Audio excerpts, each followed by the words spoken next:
presidir esta mesa inicial. Ele é procurador do Estado do Rio Grande do Sul, especialista em direito tributário e vice-presidente da ANAP. Convidamos o doutor Telmo Lemos Filho.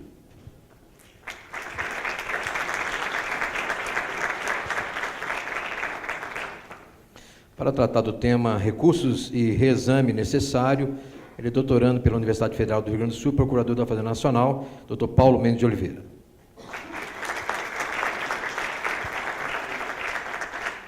Para tratar do tema execução contra a Fazenda Pública, ele é doutor pela PUC São Paulo, presidente da AJUFER, doutor Nilton Ramos.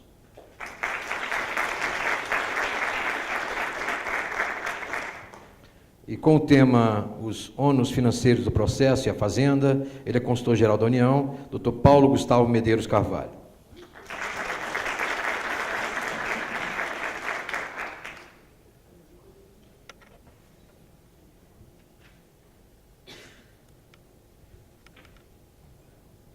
Com a palavra na mediação e na presidência da mesa, doutor Telmo Lemos Filho, com a palavra. Bom dia a todos, Quero inicialmente registrar, em nome da Associação Nacional dos Procuradores dos Estados e do Distrito Federal, a alegria que nós temos de apoiar esse evento, que tenho certeza será muito importante para o trato da questão do novo CPC e do poder público. Quero parabenizar os organizadores, a doutora Rita, o doutor Paulo, que está aqui conosco, porque, efetivamente, a advocacia pública estadual, que posso falar em nome dela, vê o novo CPC como uma oportunidade que nós temos tendo de mudar paradigmas com os quais nós vivemos permanentemente trabalhando. Nós temos uma oportunidade ímpar, porque o novo Código de Processo Civil é o primeiro na história brasileira feito sob um regime democrático. Então, ele não é um produto acabado, ele é um produto em construção. Essa é a visão que nós temos. Os demais foram, todos eles, em períodos autoritários, onde um iluminado escrevia o texto, e aquilo era outorgado para a sociedade, tanto de 73 quanto de 39. E, nesse caso específico, não foi assim. Ou seja, o Código de Processo Civil em vigor, ele foi fruto da discussão na sociedade. A Procuradoria da Fazenda Nacional, as Procuradorias Estaduais, a advocacia privada, a magistratura, o Ministério Público, a Defensoria, todos, de uma forma ou de outra, incidiram no produto que resultou. Então, o produto ele não é um produto acabado, porque ele não foi construído por uma pessoa, ele foi construído por toda a sociedade. E debates como esse que nós vamos fazer hoje, e como os muitos outros que estão se repetindo do Brasil afora, eles são essenciais para que nós saibamos efetivamente qual o CPC que nós construímos. Nós, sociedade brasileira, nós, poder público brasileiro, nós, agentes, operadores do direito no Brasil. Então, nós temos, sim, que discutir muito. Nós temos, sim, que não permitir que a prática processual revogue aquilo que foi conquistado a duras penas na tramitação do processo de construção do texto. Nós temos, sim, que fazer com que o Estado brasileiro, e aí eu falo Estado em todas as suas esferas, deixe de ser o maior litigante desse país e passe a litigar efetivamente só quando o litígio é a única solução. Então, nós temos um momento ímpar, um momento especialíssimo, e especialíssimo para a advocacia pública, na minha avaliação. E nós não podemos perder essa oportunidade. Essa oportunidade não nos foi dada de graça, ela foi criada com o nosso trabalho. Então, nós temos que fazer com que ela reproduza e produza um resultado que seja importante para a sociedade brasileira, que é, ao fim e ao cabo, a quem todos nós de uma forma ou de outra, servimos. Mas não vou tomar mais o tempo dos senhores fazendo essas divagações, porque nós temos efetivamente que obedecer o CPC, sair da formalidade e entrar para o mérito. Nós temos que pregar e privilegiar o exame do mérito. E o mérito não está comigo, o mérito está com os 3 palestrantes que eu tenho que eu vou apresentar para os senhores. Então, eu gostaria de apresentá-los, Então, serão nossos palestrantes, o Dr. Paulo Mendes de Oliveira, aqui conosco, que é doutorando da Universidade Federal do Rio Grande do Sul, e quero dizer que o frio, disseram, essa manhã fria, Hoje eu ouvi antes aqui, amanhã fria, eu digo, mas amanhã fria foi ontem, quando saí de Porto Alegre, era manhã fria. E, efetivamente, nós estávamos 3 graus, Então, amanhã, certamente, aqui está um pouco frio para os padrões de Brasília, mas certamente vai ficar bem confortável com os nossos debates. Dr. Paulo Mendes de Oliveira, doutorando da URGS, procurador da Fazenda Nacional, procurador da Fazenda Nacional, vai tratar dos recursos e reexame necessário. Depois, nós teremos a palestra do Dr. Newton Ramos, que é doutorando em processo civil pela PUC São Paulo, mestre em Direito Constitucional pela UNB, presidente da Associação dos Juízes Federais da Primeira Região, que vai tratar do tema execução contra a Fazenda Pública. E, por fim, para concluir amanhã, teremos a palestra do Dr. Paulo Gustavo Medeiros Carvalho, que é o consultor-geral da União, procurador federal e professor da Uniceub, IDP e Unijur, que vai tratar os ônus financeiros do processo e a Fazenda. Então, vamos enfrentar o mérito e vamos sair da parte introdutória. Passo a palavra para o Dr. Paulo Mendes de Oliveira. Bom dia a todos. Como já dei uma palavra inicial de agradecimento, serei mais breve nessa introdução. É uma satisfação muito grande poder conversar com os senhores. É uma satisfação muito grande poder proferir a primeira palestra em um evento de tamanha importância, um evento tão plural que reúne advogados públicos das mais diversas carreiras e me parece que é fundamental registrar isso, a necessidade de uma maior integração entre a advocacia pública nas suas mais diversas órbitas, porque muito do que é feito nas procuradorias, às vezes ela não é transmitido para as outras procuradorias. E nós temos atividades tão semelhantes e seria muito interessante essa troca de experiência. O Dr. Fabrício e o Dr. Cláudio tiveram a oportunidade de listar inúmeras iniciativas da Procuradoria da Fazenda que poderiam ser replicadas em outras procuradorias e melhoradas por meio de experiência das outras procuradorias. Então, esse evento me parece importante também por isso, para nós registrarmos essa integração entre a advocacia pública, a necessidade de integração para o aprimoramento da nossa atividade. Em segundo lugar, eu quero registrar que nós estamos chegando nos 3 meses de vigência do novo CPC. Estamos passando do período de experiência, que não deu para nada. Nós começamos um novo código, estamos iniciando a ver aqui e ali repercussões do código na prática. E isso tem muito a ver com o que o nosso presidente, Dr. Telmo, acabou de falar, que nós estamos diante de uma construção de uma nova justiça civil. Um texto legislativo diz muito pouco a respeito do que vai ser o ambiente normativo que nós vamos ter pela frente. Diz muito pouco porque do texto à norma, há inúmeros influxos, inclusive influxos práticos dos mais diversos. E aí eu volto à palavra inicial do Dr. Telmo. Não podemos deixar com que a prática, e muitas vezes, aqui falando pela Fazenda Pública, uma prática que tem inúmeros preconceitos em relação à Fazenda Pública e às prerrogativas processuais da Fazenda Pública, possam desvirtuar aquilo que foi construído legislativamente. E nós na prática, a gente já consegue enxergar algumas iniciativas nesse sentido. Então, me parece importantíssimo nós percebermos que nós estamos diante de uma construção normativa. Uma construção. E daí a importância dessas discussões.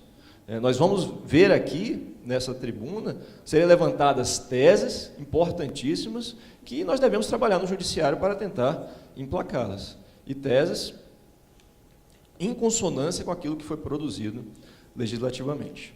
Então, na esteira de agradecimentos, eu quero também fazer um registro do grande apoio que o Simprofaz está fazendo, está dando para a organização, disponibilizando veículo e dando apoio, e é um dos nossos órgãos, das instituições apoiadoras do evento. Pois bem, vamos falar sobre processo civil e fazenda pública em juízo. O novo código ele traz uma virada de página do que é a justiça civil no Brasil. Tem a aptidão de fazer essa virada de página. E por que isso? Primeiro porque nós estamos em um ambiente cultural completamente diferente daquele do Código de 73. As circunstâncias culturais mudaram. Nós temos uma percepção de democracia, principalmente, bastante diversa.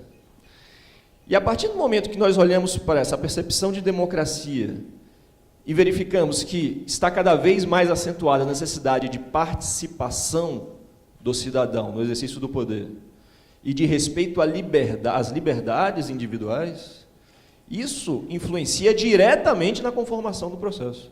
Vocês devem estar ouvindo falar bastante aí em negócios jurídicos processuais. Vamos ter aqui uma mesa para falar sobre negócios jurídicos processuais. O que é isso? Nada mais é do que a autonomia privada no processo. As partes poderem convencionar sobre o processo que melhor atende às suas expectativas. Exercício do poder a partir da conveniência das partes. Limitação do poder a partir da atuação das partes. Isso é democracia no processo, cidadania processual. Uma virada de página em relação aos precedentes. Nós temos agora positivado no CPC um sistema rígido de precedentes, a partir da percepção de que, sem um sistema sólido de precedentes, que inclusive fez com que a Procuradoria-Geral da Fazenda Nacional modificasse totalmente a sua atuação, para entender que os precedentes fazem parte do direito vigente, nós passamos de, há muito, a pautar a nossa atividade com base nos precedentes. Meus caros, se nós não tivermos um sistema que confira cognoscibilidade, o que é isso? Conhecimento do direito vigente, o Poder Judiciário vai continuar uma loteria. Uma loteria em que você sempre pode ir ao Judiciário para obter qualquer resultado. Todo mundo quer ir ao Judiciário, porque ele é lotérico, e é isso que se tenta evitar. Um sistema de precedentes nada mais é do que um instrumento para conferir segurança jurídica, por meio da perna da cognoscibilidade. Nós precisamos conhecer o direito vigente, e isso vai ser feito diante de divergências interpretativas, por meio de um sistema de precedentes. E isso tem que mudar totalmente a atuação da Fazenda Pública em juízo. Precisa mudar. Nós não podemos mais ter uma Fazenda Pública atuando contra entendimentos consolidados nos tribunais. Em regra, evidentemente que haverá espaços de divergência. E esses espaços de divergência a gente tem que estudar para ver como a gente vai atuar para fazer as necessárias distinções e, eventualmente, necessárias superações de precedentes. Mas isso tem que ser orquestrado. Não pode ser de uma forma absolutamente irrazoável, como é o histórico da Fazenda Pública, que atrai para ela a má fama de ser um litigante que não observa os precedentes, os entendimentos consolidados, mas de maneira orquestrada, organizada. Então, nesse início eu quero chamar a atenção dessa virada de página, como uma palestra de abertura, virada de página por que nós estamos passando. E eu toquei em 2 pontos que me parecem fundamentais. Autonomia privada no processo, de maneira que nós sempre busquemos outros métodos de solução de litígios, que não o Poder Judiciário, e mesmo quando for para o Poder Judiciário tentar judicialmente simplificar o processo e solucionar os litígios de maneira mais rápida, mais célere. E um sistema de precedentes, agora positivado, e que o Código de Processo Civil diz com todas as letras que os juízes têm que observar os precedentes. E aqui nós vamos ter uma mesa de precedente e eu já abro um flanco para a discussão. A Fazenda Pública, como Estado administração, tem a obrigação de observar precedente, porque já tem gente dizendo aí que pelo fato do 926 e 927 do CPC dizer que os juízes estão vinculados aos precedentes, a administração não precisaria estar vinculada aos precedentes. E eu digo mais, essa posição vem ganhando corpo na doutrina brasileira. Eu vejo com muitas reservas, porque tudo isso parte da base do que você entende por precedente. E me parece inequívoco que a Fazenda Pública deve, sim, observar os precedentes. Estamos, portanto, diante dessa virada de página. E aí foi me atribuído um tema bastante dogmático, que é a remessa necessária, que é uma prerrogativa da Fazenda Pública, que todos nós conhecemos, que é a necessidade das decisões contra a Fazenda Pública serem submetidas a um duplo juízo, serem submetidas ao tribunal. A primeira observação que eu quero fazer sobre a remessa necessária é a seguinte. Quando nós vamos ler os livros que tratam da remessa necessária, geralmente se fala em adaptação do procedimento por questões subjetivas. O que eu quero dizer com isso? Se pega alguns argumentos que são utilizados para outras prerrogativas, como, por exemplo, dilatação de prazos, como a burocracia do poder público, o fato do poder público não estar devidamente estruturado para justificar todas as prerrogativas da Fazenda Pública. Isso é algo que nós precisamos ter cuidado. Por quê? Porque nem todas as prerrogativas da Fazenda Pública dão respostas ao mesmo problema, às mesmas questões, às mesmas peculiaridades do poder público. Eu quero lembrar aqui de um artigo bem famoso, do professor gaúcho, chamado Galeno Lacerda, em que ele faz uma distinção entre adequação processual. O que é adequação processual? É a necessidade do processo sempre se adaptar às peculiaridades da relação jurídica que ele está tratando. Por isso que nós temos procedimentos especiais, por isso que nós temos possibilidade de flexibilização do procedimento, para que o processo possa dar respostas adequadas às peculiaridades da relação jurídica material. E o professor Galeno ele falava o seguinte, nós temos 3 hipóteses de adequação, objetiva, subjetiva e teleológica.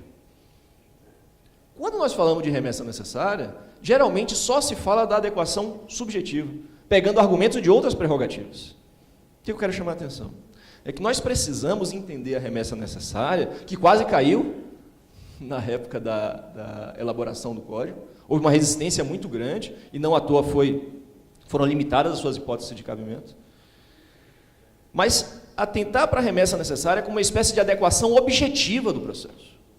Objetiva. Nós temos a remessa necessária em razão das peculiaridades da relação jurídica material discutida. Nós estamos tratando do interesse público, e daí a necessidade de nós termos um processo adequado a lidar com peculiaridades dessa relação material. E, portanto, um processo que confira uma camada superior de tutela, um processo que confira uma camada superior de proteção ao interesse público. Ao interesse público. Essa é a razão principal de nós termos a existência da remessa necessária. Não é propriamente porque as procuradorias estão desmanteladas, por causa da burocracia, porque senão, se a gente seguir por esse argumento que a doutrina vem repetindo, e a gente tem que ter cuidado, que muitas vezes se diz isso com uma intenção de queimar o Instituto, nós temos que ter cuidado com esses argumentos, porque, primeiro, nem todas as procuradorias têm tantas dificuldades de atuação. E depois, se isso for verdade, desaparecida a razão, desaparece a necessidade do Instituto. Então vamos atentar para isso. Nós temos na remessa necessária o quê? Uma camada superior de proteção processual em razão da natureza da relação jurídica discutida. Essa é a razão da remessa necessária e essa é a razão porque ela foi adequadamente mantida no novo CPC. Precisamos de um processo civil que nos confira segurança jurídica. E segurança jurídica processual deve ser vista como um sobreprincípio que conforma todo o processo. Segurança jurídica processual deve conferir um processo efetivo e, ao mesmo tempo, que respeite o direito de defesa e respeite a natureza das relações jurídicas que estão sendo discutidos. Não à toa, por exemplo, quando nós falamos sobre negócios jurídicos processuais e nos perguntamos em que medida nós podemos alterar o procedimento quando a fazenda pública está em juízo, eu pergunto, seria possível, por um negócio jurídico processual, nós suprimirmos a remessa necessária? Suprimirmos a remessa necessária? Eu tenho um artigo publicado que fala sobre duplo grau de jurisdição e negócios processuais.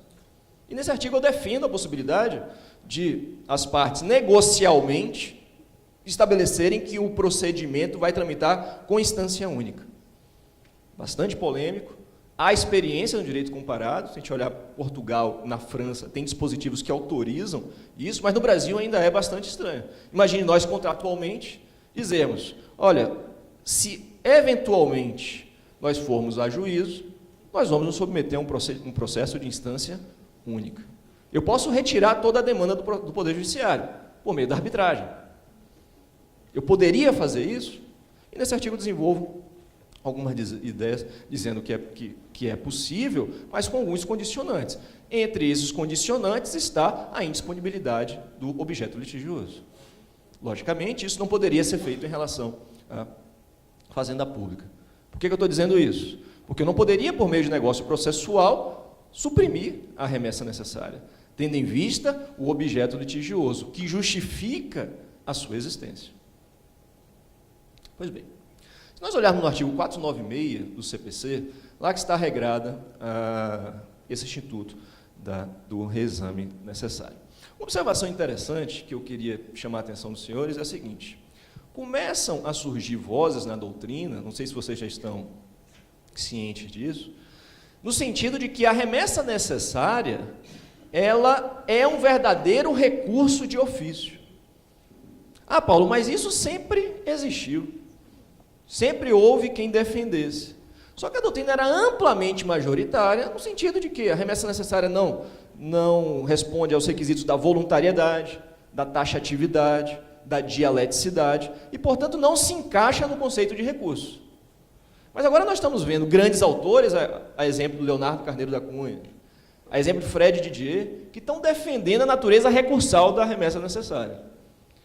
Como procurador público, o que me acende o sinal amarelo, uma luz amarela? O fato de que, e eu tenho certeza absoluta que essa não é a intenção dos autores, mas a gente tem que pensar nas repercussões das repercussões das teses. O fato de que foi instituído no novo CPC um sistema de sucumbência recursal. Sucumbência recursal. De incremento sucumbencial a partir do momento que você vai alçando as superiores instâncias. E daí se reforça a ideia de que, eventualmente, eu poderia ter, com o julgamento da remessa necessária, um incremento sucumbencial da fazenda pública, por meio do julgamento da remessa necessária. A gente já levanta dois problemas. Primeiro, é cabível a condenação e honorários na remessa necessária? Eu não sei se o doutor Paulo vai tratar desse assunto, vai tratar dos ônus processuais, né? Mas de antemão eu vou dar a minha opinião. E segundo, e se ela for considerada um recurso? É cabível a condenação em honorários? Meus caros, a fazenda pública, como o professor Fred já disse aqui, tem que mudar a sua atuação processual, porque o processo ficou muito caro para os litigantes.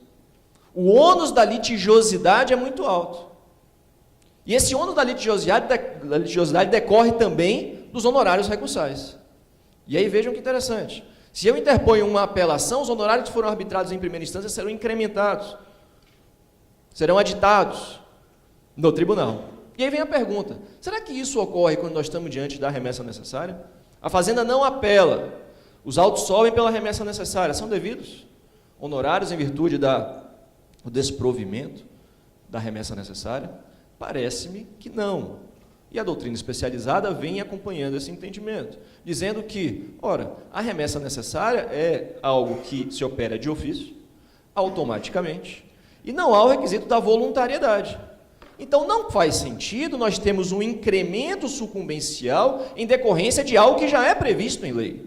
O que me parece, sim, é que o juiz, ao condenar os honorários em primeira instância, ele já deve pensar nessa peculiaridade e, portanto, em eventual incremento de atividade que o advogado vai ter ao atuar nessa remessa necessária no tribunal. Isso o juiz em primeira instância. Mas conferir nova condenação em razão da remessa necessária, me parece que não é possível por um princípio basilar da condenação dos honorários, que é o princípio da causalidade. Causalidade. A Fazenda Pública, como litigante, não deu causa àquele novo julgamento. E aí vem uma outra questão. E se a Fazenda Pública, além da remessa necessária, se valer do recurso voluntário? Que é o que acontece geralmente. Recurso voluntário mais remessa necessária. Teríamos, nesse caso, condenação em honorários? Todas as pessoas com quem eu converso sobre o assunto me dizem, nesse caso, sim. Nesse caso, nós teremos condenação em honorários. Eu vou divergir. Parece-me que nas causas que tramitam, nas decisões proferidas contra a Fazenda Pública, o que nós temos é um trâmite obrigatório à segunda instância, independentemente da existência ou não de recurso da Fazenda Pública. Não existe um elemento da causalidade aqui. O recurso da Fazenda Pública, quando há a remessa necessária, na grande maioria das vezes, apenas reforço argumentativo daquilo que já vai ser decidido pelo tribunal. Reforço argumentativo daquilo que já deve ser decidido pelo tribunal. É uma atitude de colaboração do poder público. Porque se ele nada fizer, a decisão vai ter que ser rigorosamente a mesma. Vão ter que ser apreciados erros em judicando, erros em procedendo. Em razão disso, eu levanto essa tese aqui para a gente pensar sobre isso. É uma tese de vanguarda, mas me parece que tem bons argumentos. Ainda quando nós vamos interpor apelação, ainda assim não deve haver incremento sucumbencial nas hipóteses em que havia a remessa necessária. Parece uma linha interessante que nós temos que pensar a respeito. Pois bem, o nosso artigo 496, ele estabelece as hipóteses de cabimento. E, em linhas gerais, nós temos a remessa necessária sempre quando nós temos uma decisão de mérito definitiva contra a Fazenda Pública. E aí ele traz dois incisos. O primeiro inciso trata dos processos de conhecimento, o segundo inciso dos processos de execução, regra geral, e são as nossas hipóteses de cabimento. O que nós temos, portanto? Nós temos uma regra geral de que decisões contra a Fazenda Pública, para serem efetivas, para gerarem efeitos e para transitarem em julgado, tem que submeter a uma dupla análise. Como eu disse, é uma camada superior de proteção a essa relação jurídica substancial. Algumas repercussões desse entendimento. Eu não vou ficar tratando de minúcias que todos nós conhecemos, que já está sedimentado na doutrina, que eu acho que não é o lugar para isso. Vamos tratar dos problemas. Quais são as repercussões disso? Em primeiro lugar, Rita, por gentileza, artigo 356. Em primeiro lugar, o novo Código de Processo Civil, ele inova, aspas, porque já se vinha defendendo bastante isso, na possibilidade de nós termos decisões interlocutórias de mérito no processo, tratando definitivamente de um dos capítulos da demanda. É o que diz o artigo 356. O juiz decidirá parcialmente o mérito quando um ou mais dos pedidos formulados ou parcela deles e traz as hipóteses. O que é isso? Decisão interlocutória de mérito, possibilidade de nós cindirmos a demanda e decidirmos apenas um dos capítulos. Se um dos capítulos requer uma dilação probatória, requer um processo mais amplo, não é razoável que todos os capítulos que já estão maduros não possam ser apreciados. O Código diz isso hoje expressamente. Trazendo para o nosso tema. Qual é a consequência disso para o poder público em juízo? Isso também a doutrina está bem afinada. Decidido um dos capítulos da demanda, a partir da nossa regra geral do 496, para que essa decisão transite em julgado, faça a colher julgada material e viabilize a execução definitiva, é indispensável que ela seja submetida à remessa necessária. Remessa necessária de decisão interlocutória de mérito. É um imperativo de uma interpretação sistemática do CPC. Devemos interpretar o CPC como um todo. O regime deve ser coerente, íntegro, como ele mesmo se autodenomina. Integridade normativa. Então, nas hipóteses de decisão interlocutória de mérito, será necessário, para a formação de coisa julgada, execução definitiva, consolidação, portanto, a remessa necessária. Uma outra peculiaridade está no artigo 503, por gentileza, Rita. 503. E aqui, meus caros, eu queria proferir uma palestra sobre isso, mas a Rita não deixou. Na verdade, a gente não conversou sobre isso, né? Coisa julgada e o poder público. Coisa julgada e o poder público. Meus caros, aqui nós temos um problemão. Um problemão. Por quê? Porque nós sabemos que o poder público trata de inúmeras relações jurídicas de trato continuado. E relações jurídicas de trato continuado propiciam a prolação de decisões com eficácia prospectiva, porque tratam de uma relação que incide inúmeras vezes posteriormente a sua prolação e, portanto, tem essa possibilidade de reger o futuro. Há fatos jurídicos que vão ocorrer futuramente. Quando nós temos uma decisão que trata especificamente da relação jurídica de trato continuado, tranquilo. Nós sabemos que vai fazer coisa julgada, que vai ter eficácia prospectiva e que vai gerar efeitos enquanto estiverem presentes as circunstâncias fáticas ou jurídicas que ela foi prolatada. Qual é o grande problema?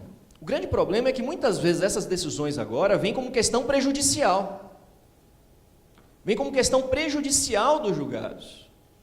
No Código de 73, nós sabíamos que só fazia coisa julgada a questão principal do processo. As questões prejudiciais decididas incidentalmente não fazem coisas julgadas, salvo se eu ajuizar a ação declaratória incidental, que ninguém nunca viu ser ajuizada. Então, nunca era ajuizada a ação declaratória incidental. Agora mudou. Agora nós temos dois regimes de formação de coisa julgada. Um regime de formação da coisa julgada ordinário, que é esse da questão principal, e um regime de formação de coisa julgada das questões prejudiciais. Isso está ali no parágrafo 1º. O disposto do caput aplica-se à resolução de questão prejudicial decidida expressa incidentemente no processo, se, e aí ele traz alguns condicionantes. Nós temos um regime especial de formação de coisa julgada, portanto, no parágrafo 1º do artigo 503. Regime especial de formação de coisa julgada. E vai ser uma formação de coisa julgada a depender da natureza da decisão, a depender do nível de contraditório que foi exercido sobre essa decisão. É um dispositivo que torna o nosso sistema extremamente inseguro. Extremamente inseguro. Porque nós não vamos ter certeza se determinada questão no processo formou ou não formou coisa julgada. E é isso que a doutrina vem dizendo.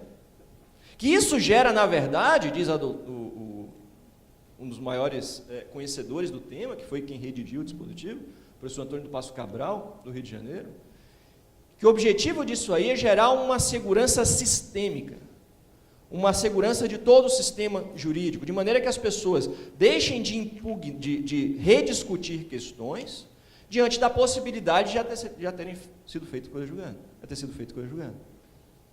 Na prática, me parece que isso vai gerar uma maior litigiosidade. Não sei se maior, mas a mesma, talvez, e com grande insegurança. Porque você, diante da decisão de questões prejudiciais em um processo, eu dou um exemplo do nosso dia a dia, se nós tivermos, por exemplo, uma ação anulatória de determinado lançamento fiscal, e o fundamento dessa ação anulatória for a inconstitucionalidade do tributo, no regime do CPC de 73, a inconstitucionalidade não faria coisa julgada. Na verdade, não é inconstitucionalidade, né? Mas a inexistência de relação jurídica tributária em razão da inconstitucionalidade. Não faria coisa julgada. Doravante, meus caros, pode fazer coisa julgada essa decisão, que trata da inexistência de relação jurídica tributária, e mais, com eficácia prospectiva. Com eficácia prospectiva. Por que você está falando isso, Paulo? É porque eu queria falar sobre coisa julgada e a Rita não deixou. Não é por isso. É porque me parece que nós devemos conectar essas ideias ao regime de formação de coisa julgada contra a Fazenda Pública. E o regime de formação de coisa julgada contra a Fazenda Pública deve respeitar a um sistema de duplo grau obrigatório. Então, me parece, da mesma forma, pelos fundamentos aqui já levantados, que para nós termos a formação de coisa julgada em relação às questões prejudiciais, é indispensável que essa decisão seja confirmada pelo tribunal. É indispensável que haja remessa necessária também dessas questões prejudiciais e ratificação pelo tribunal. Caso contrário, não há de se falar em formação de coisa julgada. Artigo 496 de novo, por gentileza. Voltando para a nossa matriz, e eu queria dar uma olhada no parágrafo 3º dele, nós verificamos aqui algumas hipóteses de limitação das remessas necessárias. 2 tipos de limitação. Uma limitação com base no valor da causa, então na importância daquela demanda, e uma limitação com base na evidência do direito. 2 tipos de limitação. E aqui é interessante a gente observar e voltar para os nossos fundamentos iniciais para pensar o seguinte: a remessa necessária, ela é uma camada superior de proteção em razão da natureza da relação jurídica discutida? Sim, é isso. Mas não é razoável que em algumas demandas ela seja dispensada por causa de peculiaridades daquelas demandas? Sim. Vamos ver quais são essas demandas? Diz o legislador. 2 hipóteses: valor da causa e tutela da evidência do direito. Valor da causa. Antes, no CPC de 73, nós tínhamos a dispensa de remessa necessária nas ações e até nas condenações de até 60 salários mínimos. Vimos aqui que houve uma sensível alteração dessa sistemática. Nós temos agora, em relação à União, suas autarquias, 1.000 salários mínimos, em relação a Estados, Distritos Federais, respectivas autarquias e fundações e municípios com capital do Estado, 500 salários mínimos, e municípios que não são capitais de Estado, 100 salários mínimos. Houve, portanto, uma mitigação muito grande da remessa necessária agora com o novo CPC. Por que aconteceu isso? Porque queriam acabar com a remessa necessária. Queriam acabar com a remessa necessária. E o doutor João pode testemunhar bastante isso, a luta que a Fazenda Pública teve perante o Congresso, né, doutor João, para manter a remessa necessária, e isso foi o que nós conseguimos, tentando explicar para os parlamentares a importância desse instituto, e, portanto, houve uma mitigação da sua possibilidade, das suas hipóteses de cabimento. E a segunda hipótese, está no parágrafo 4º, uma espécie de tutela da evidência. Ou seja, como nós temos uma alteração da sistemática do CPC em relação aos precedentes judiciais, nós temos que repensar vários institutos a partir disso. Porque o Código não pode ser interpretado em tiras. Nós não podemos ter um sistema sólido de precedentes judiciais e continuar pensando os outros institutos como se isso não existisse. E aqui tem uma repercussão direta dos precedentes na remessa necessária. A partir do momento que nós temos uma definição jurisprudencial sobre determinado assunto, há uma dispensa da remessa necessária. Isso já era presente tanto na Lei 10.522, algo parecido com isso, e na MP 2180. E o próprio CPC anterior já trazia algumas hipóteses. O que eu quero destacar para os senhores aqui? Que a interpretação tem que ser sistemática. Que nós temos que olhar lá para o 926 e 927, não precisa ir não, Rita, 926 e 927, especialmente 927, para nós vermos quais são as hipóteses de precedentes dos tribunais superiores que vinculam os demais órgãos do Poder Judiciário. E por que eu estou dizendo isso? Porque, além daqueles precedentes não serem expostos em uma numeração exaustiva, na opinião de parcela da doutrina, aqui nós não temos a exposição de todas as hipóteses do 927. Isso é o problema. A democracia é muito boa, mas tem alguns problemas, né? Você pluralizar a participação acaba proporcionando divergências que são saudáveis e dispositivos que não se encontram. O ideal seria que esse dispositivo, que o parágrafo 4, estivesse conectado com o 927, expondo aqui todas as hipóteses que estão lá, de precedentes, me permitam, na minha opinião, pleonástico, precedentes vinculantes, a dispensa da remessa necessária. Me parece que é uma linha que é possível de ser seguida e que confere uma interpretação sistemática e coerente do novo CPC. E como uma palavra de encerramento, eu queria falar sobre direito intertemporal, que é esse problema sério que nós enfrentamos com o novo CPC. Eu tenho até receio de falar nesse auditório, porque nós temos uma autoridade aqui, que é o Dr. Rogério, em direito intertemporal, que estudou profundamente o tema, mas a ideia é, a partir de que momento nós vamos aplicar essa nova sistemática da remessa necessária? O novo CPC se aplica aos processos em curso? Sem dúvida. Tempus regit actum, uma regra maior de aplicação do direito no tempo. Mas a remessa necessária, com essas limitações, com esse perfil, vai se aplicar às demandas já ajuizadas? Resposta também, sim. Desde que a sentença tenha sido prolatada na vigência do novo CPC. A partir do momento da prolação da decisão, que vai gerar a sua recorribilidade e, portanto, vai gerar a sua submissão, paralelamente, a sua submissão ao segundo grau de jurisdição, nós temos aqui consolidado o regime processual que vai se aplicar a esse instituto. Então, as sentenças prolatadas antes de 18 de março de 2016 vão seguir a sistemática do Código de 73. Sentenças prolatadas depois, a partir de 18 de março de 2016, vão seguir essa nova sistemática que eu expus aos senhores. Meus caros, como eu sou muito disciplinado com o tempo, queria ficar falando aqui a tarde inteira, a manhã inteira para vocês, mas meu tempo se esgotou, além de que nós temos palestras muito mais interessantes pela frente. Eu me coloco à disposição dos senhores para nós discutirmos esse assunto. Eu levantei algumas teses que eu sei que são polêmicas, então eu fico à disposição para a gente amadurecer e para a gente verificar possíveis saídas para esses problemas que eu expus. Eu agradeço demais essa atenção hipnótica dos senhores e me coloco à disposição.